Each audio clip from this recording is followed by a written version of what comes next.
तव कथामृतं तप्तजीवनं कविभिरीडितं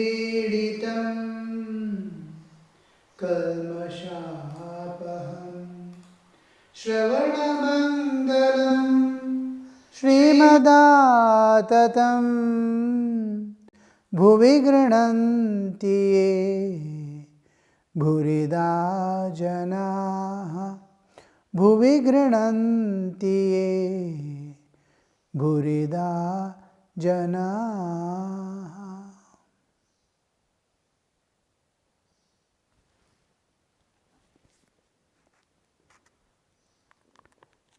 We were seeing in the last class how God sees the inner feelings of man and not the external things.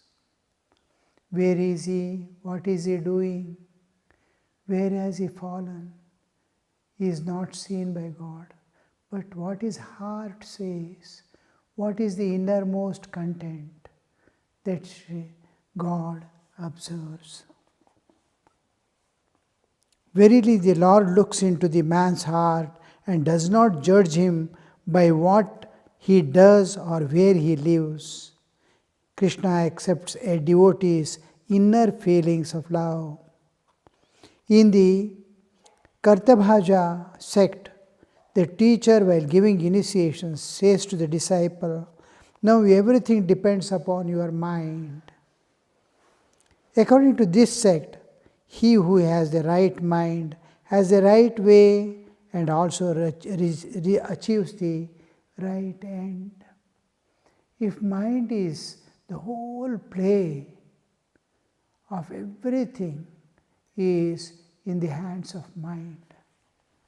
Why mind?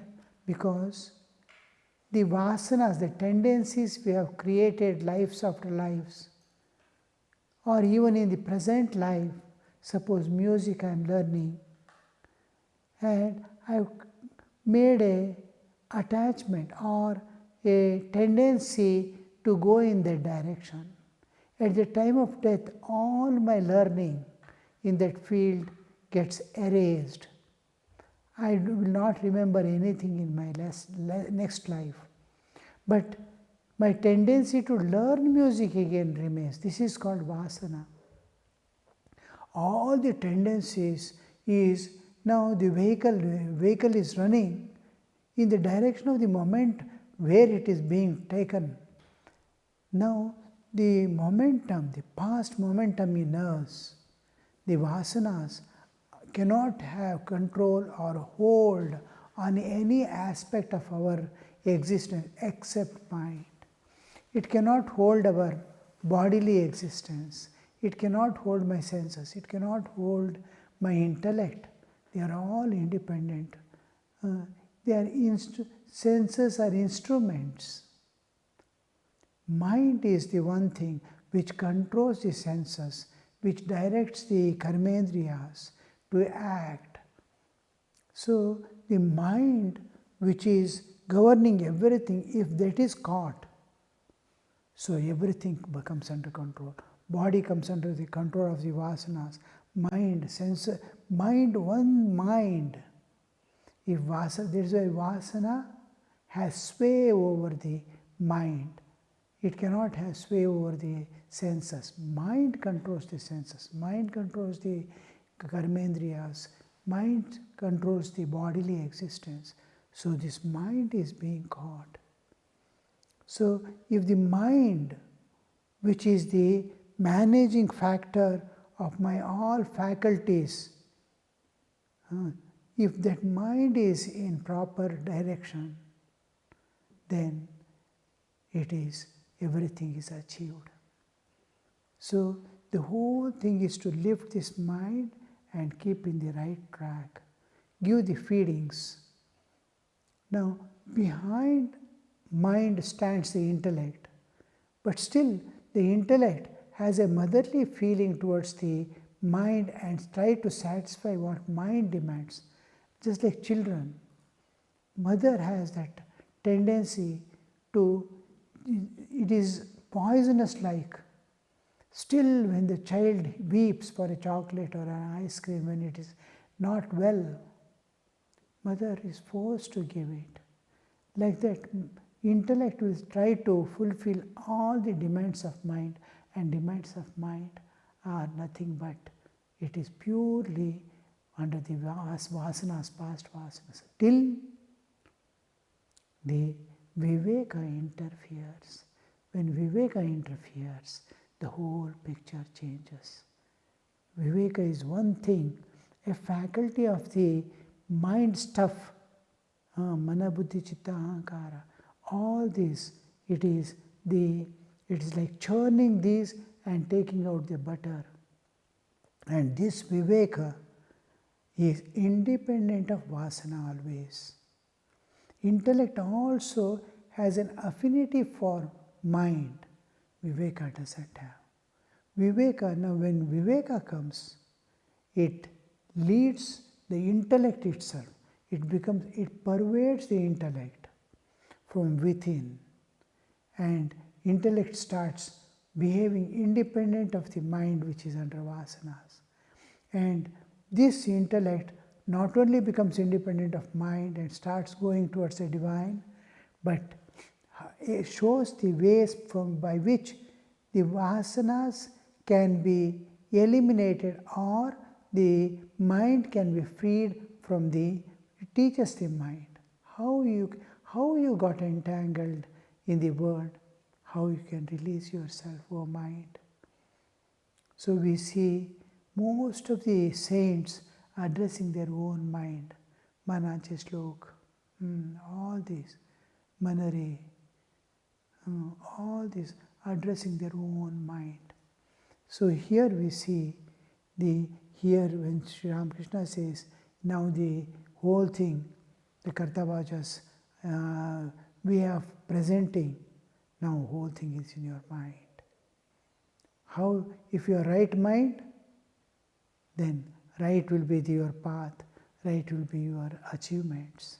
So this happens when the essence of all this viveka appears in the intellect and helps its evolution. It was through the power of his mind Hanuman leapt over the sea.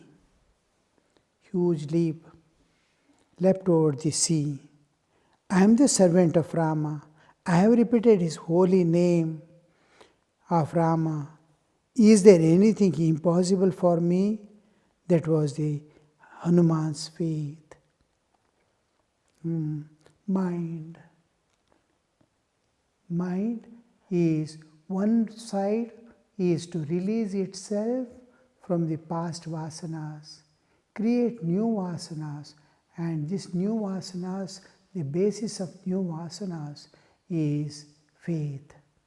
The faith leads. Now, example Sri Ramakrishna is giving, the Hanuman's example, just I am Rama's servant, I have nothing to worry. Nothing is impossible for me.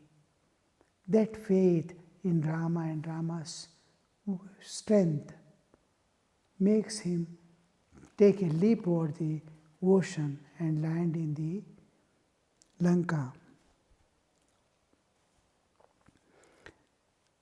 Faith. Faith is the power by which it is like an engine, it is driving. Viveka is releasing the mind from the vasanas. One is the engine to drive, one is to release all the holdings from the behind. Ignorance lasts as long as one has ego. How each one is interconnected, you see. Ignorance lasts as long as one has ego. There can be no liberation so long as ego remains. O God, thou art the doer and not I. That is the knowledge. Slowly, every jiva, ultimately, even in sadhana, in spiritual practices, whatever we do in spiritual practices, we cannot reach God nor transcend nature because we are working within nature and ego is there. I do sadhana, I do japa, I call on God. That I is there. It is good. But this I converts the sadhana into action, karma. Karma has its own phala. You will get peace of mind, you will get freedom from the world, but realization of God and transcending God. Ultimately, all sadhanas lead you to the surrender. Your expected fruit is not God. Many other fruits are God, including siddhis you get through sadhana. During sadhana, so many things, even purity of heart, many things you experience. Freedom from all the enjoyments and bindings of the world you get. What more you want? But where is the realization of God? So many things we achieve through sadhana. The ultimate goal remains unachieved. It is because that ego is there of doership. So the moment this ego, without sadhana, ego doesn't surrender. All sadhanas ultimately lead us to the surrender of ego. Nothing can make me reach. But the faculty of surrender, it is Jivatma, it has accepted its alpatva. I am limited. The limitedhood is accepted by the jiva. This has to be released. This is the ignorance. This is the basic ignorance. It is thinking itself to be a ice piece floating in ocean is thinking itself independent, separated, limited from the ocean. It is water. It's a different state of existence. A drop has become ice. It is water. If it accepts I am water, it dissolves and becomes one with the ocean. If it I am distinct from other things. Though there is no difference, there is distinction without difference. It is there. So this is the ignorance. I am this ice and not the ocean. This ignorance goes when it notes its essence. It is H2O and ocean is H2O. When it considers as ice and water, there appears to be a difference. It is not difference but distinction alone, yet it looks like a difference. I am different from it. In the eyes of the ice, it becomes a difference. So it remains.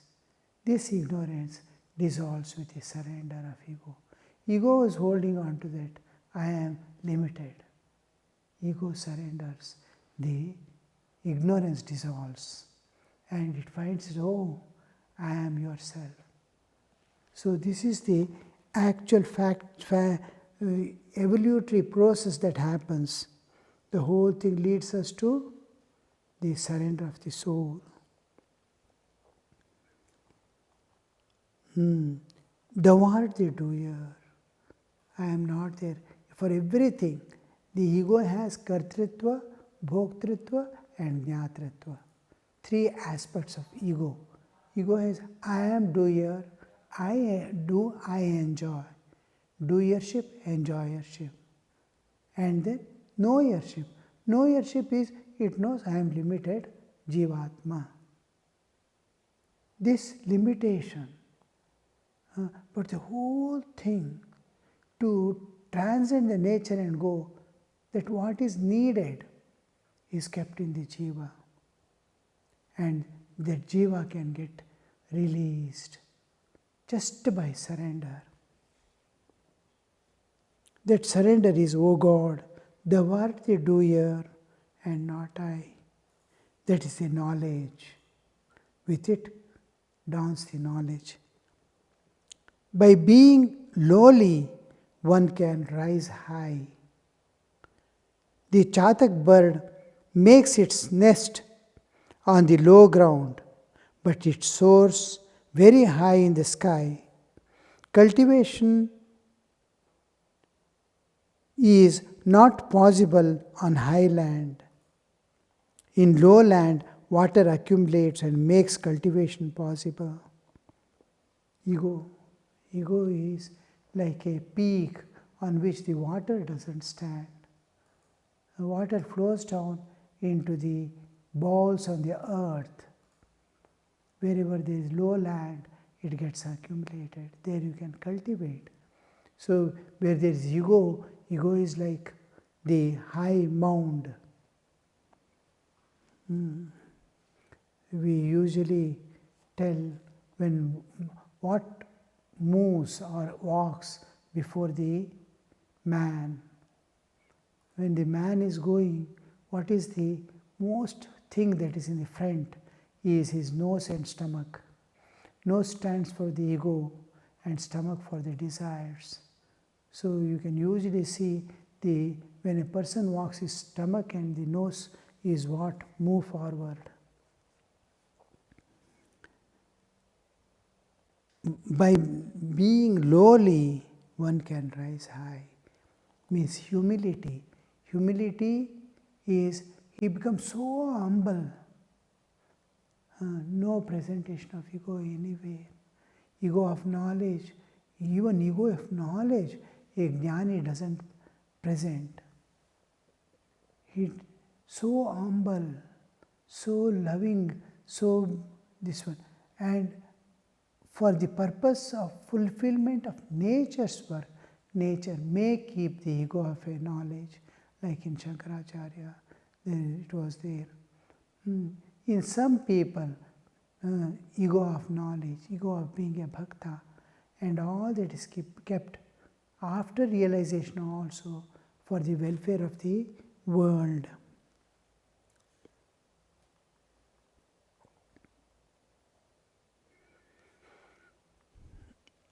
One must take the trouble to seek the company of holy persons. One must take the trouble to seek the company of holy persons. In his own home, a man hears only worldly talks. The disease of the worldliness has become chronic with him. The caged parrot, sitting on its perch, repeats Ram Ram, Rama Rama. But let it fly to the forest and it will squawk in its own usual way.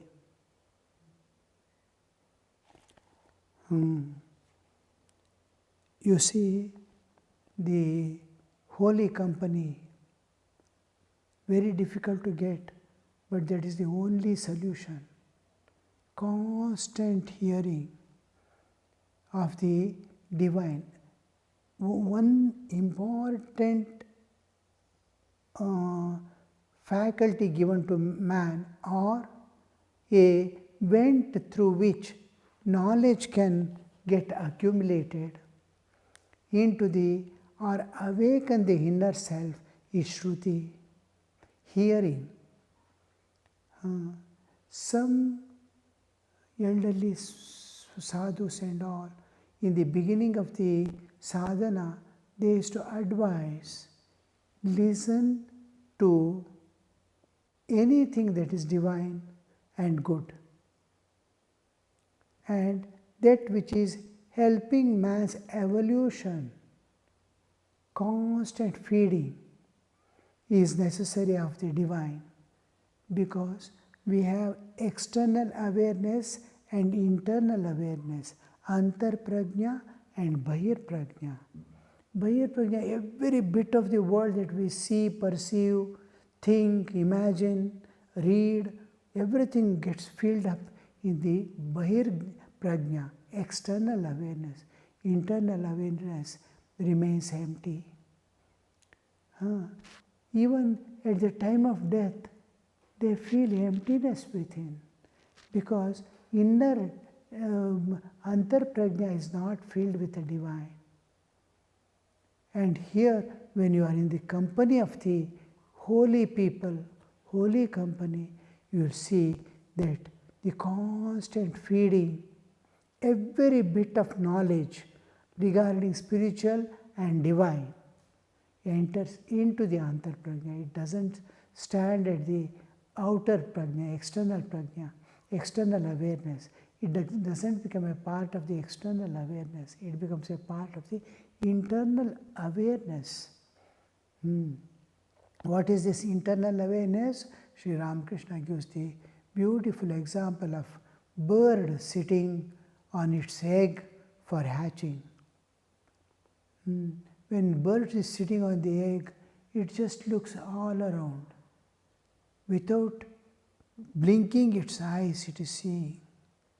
But whole attention is on the egg on which it is sitting and giving the warmth for hatching. So this is antarprajna.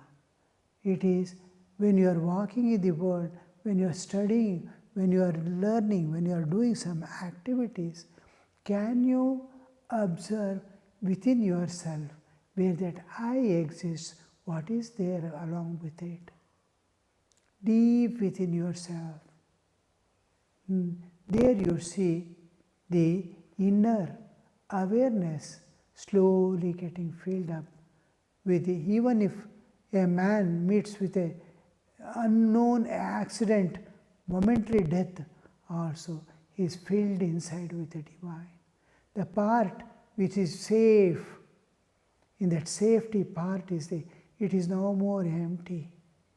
Just go on hearing, just go on reading things which are in such a way, it is not reading, it is studying. It's between studies and reading. Studies is where you get involved and that get absorbed into you.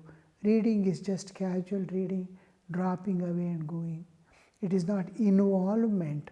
With involvement, when you read, to grasp the secrets, to discern it clearly, then it becomes slowly you see that it is depositing inside you, inside the all external layers, including the intellect, the last layer. It goes as deep as your deep sleep. Deep within yourself it goes and stays as the inner awareness. So here, this is the most essential part. The satsanga gives you, fills you from within. It doesn't fill you the external. All schools and colleges which give you such great certificates and knowledge. You can do any computer, you can do any arms of the military which can destroy. You see the nuclear weapons, how powerful they are. All that knowledge, it doesn't go inside. All that knowledge you get in schools and colleges, everything gets deposited in the external awareness. Within you, you remain empty. With all knowledge of the school, all knowledge of the computers, all knowledge within the your mobile phone, all knowledge is external. But when you hear it from a person who is living a life dedicated to God, he is called holy man, holy company. Sri Ramakrishna is talking about holy company.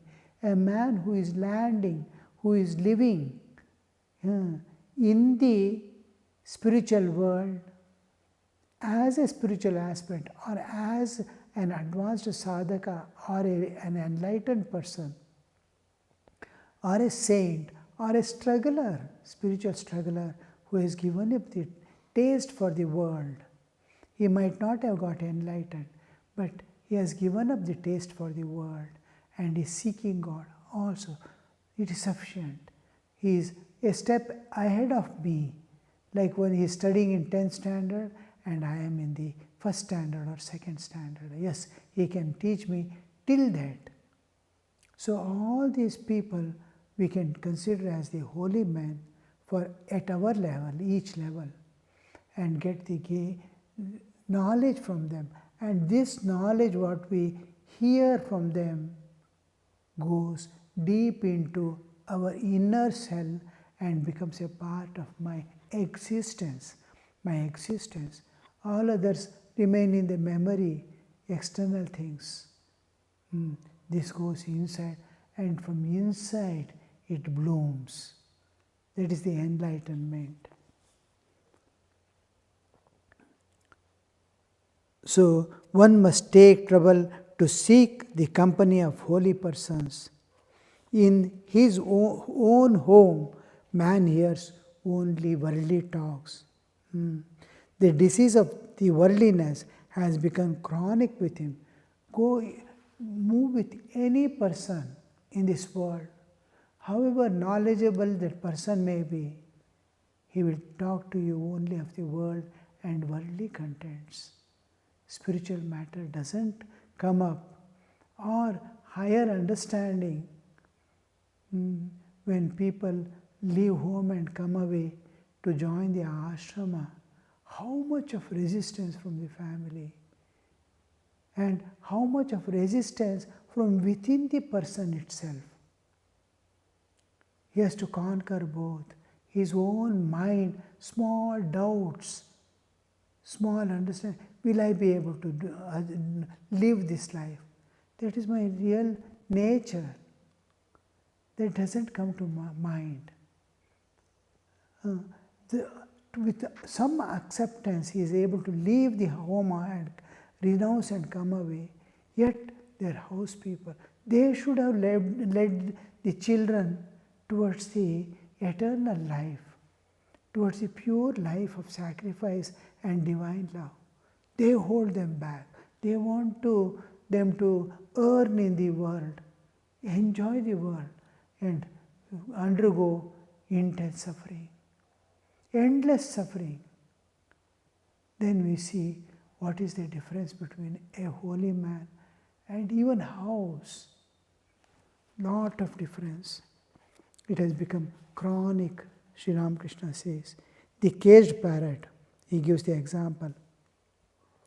Mere possession of money does not make a noble man. One sign of the mansion of a noble man is that all rooms are lighted. The poor cannot afford much oil, and consequently he cannot have so many lights. This shrine of the body should not be left dark. One should illumine it with the lamp of wisdom. So within must be burning the lamp of wisdom. In the house, if it is lighted, it is beautiful. Everywhere wisdom, everywhere knowledge. So that is what is expected. So Sri Ramakrishna says, like a lighted house of a noble man, your heart also should be always kept lighted from within. And that light must be radiating through you at all times. So we will stop here for the day. We will continue. Om Niranjanam Nityamanantarupam Bhaktanukampa Dhrutavigraham Vai Ishavataram Parameshamidhyam Tam Ramakrishnam Shirasa Namamaha.